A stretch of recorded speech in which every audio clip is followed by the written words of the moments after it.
Death, taxes, and tech news. The new album from the guy that brought you Brian the Electrician. That's a banger.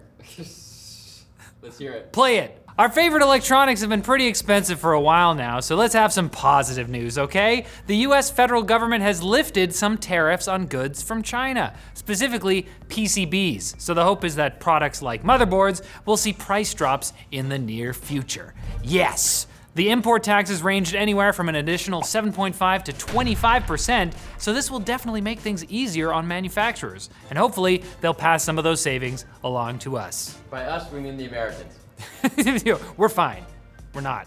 We're all suffering. As far as whether graphics card prices will also drop, that's a bit harder to predict across the board due to high demand. But Asus is announcing that it's dropping its graphics card prices by up to 25% starting on April 1st. No joke. No, you would think so. That would be really bad for them. It's not a good look, guys. Horrible timing. Unfortunately, there still looks to be some not great news further out on the horizon for the entire chip industry. According to a report out of Taiwan, it's expected that fabs will have to pay over $200 for a 12-inch silicon wafer by 2024, the highest price on record. It's just gonna equal out, I guess. This marks an increase of 20 to 25% over current levels, and to make matters worse, most fabs have multi-year contracts with wafer makers, meaning if some company needs extra to keep up with demand, looking at you, Nvidia, you are so They just keep putting them out. thirsty for wafers, slurping them up. They're going to be rather hard to obtain. The good news is that the big wafer makers are planning to expand capacity, and wafer costs aren't typically the biggest driver of how much you, the user, ends up paying at the store. But I'm still not too keen on spending an extra $5 that I could have spent on actual wafers, you know. Or horse armor. In Elden Ring. Do they even have it? It wouldn't help. Do they have horses? I can't say I'm too surprised, but Apple is reportedly cutting down production of the new iPhone SE. In fact, the company is planning to cut production next quarter by a full 1/5. iPhone Slash Edition. I'd buy it. Apple is still expected to ship as many as 20 million of the lower-end iPhones this year, but this is a lower number than Apple was hoping for. Oh! Number go down. Poor Apple. Low demand, and not the chip shortage, is apparently the culprit, marking the latest example of consumers simply not being all that excited about lower-end iPhones, because they're jewelry. It's simple. Remember what happened with the iPhone 5C? I got it from Ardene's. What is that? Claire's. At the mall. There's also the price increase of $30 over the previous iPhone SE that's not helping at all, especially when the iPhone 13 mini is also positioned as Apple's main mid-range product right now. Can't have two small ones. Now it's time for Quick Bits, brought to you by Brilliant, the website and app that makes learning STEM accessible and fun. Sure, watching YouTube videos to learn things is cool, especially when they're about tech news. But don't you wish you could click and drag me around the screen sometimes?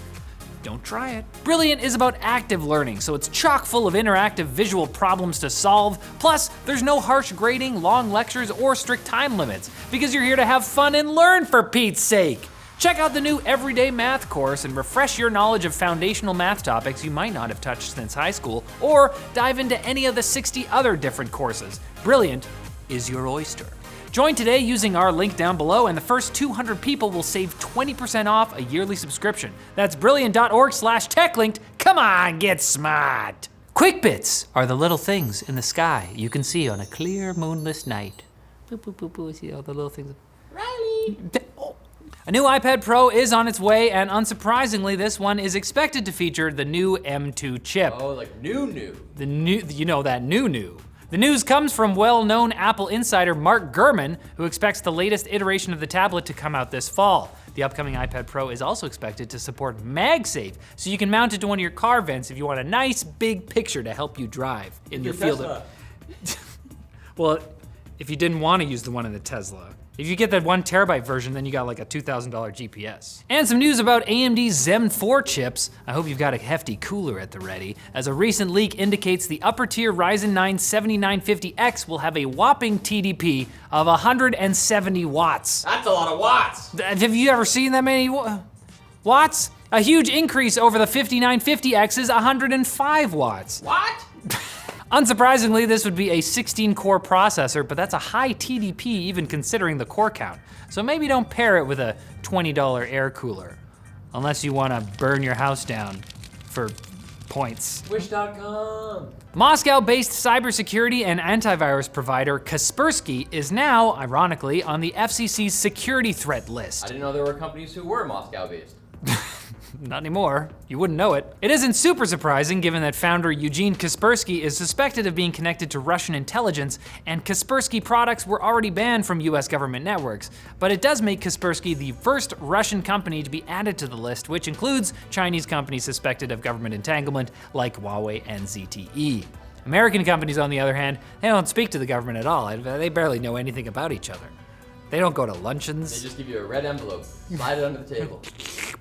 If you paid for iCloud in late 2015 or late 2016, congratulations! There's a class action settlement that came out of a lawsuit alleging that Apple improperly handled iCloud data, so not congratulations. I got 25 cents coming to me. Yeah.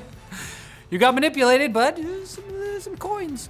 Payouts won't be going out until at least late 2022, and we're not sure exactly how much they'll be, but you should at least be able to, pay for a couple months of Apple TV Plus, if that even. I doubt it, honestly. Severance, though?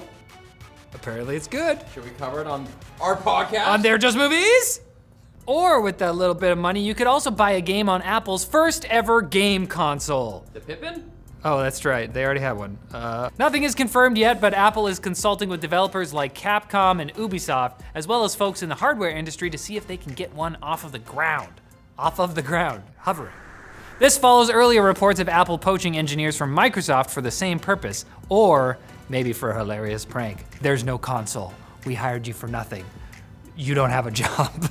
And we're not playing when we say that you better come back on Wednesday for more tech news because there's gonna be more, baby, and maybe even James will be here. Maybe we'll just call it the Apple gaming console. We're not talking about that anymore. The like episode's Apple- over. the Apple No more tech Watch. news. No!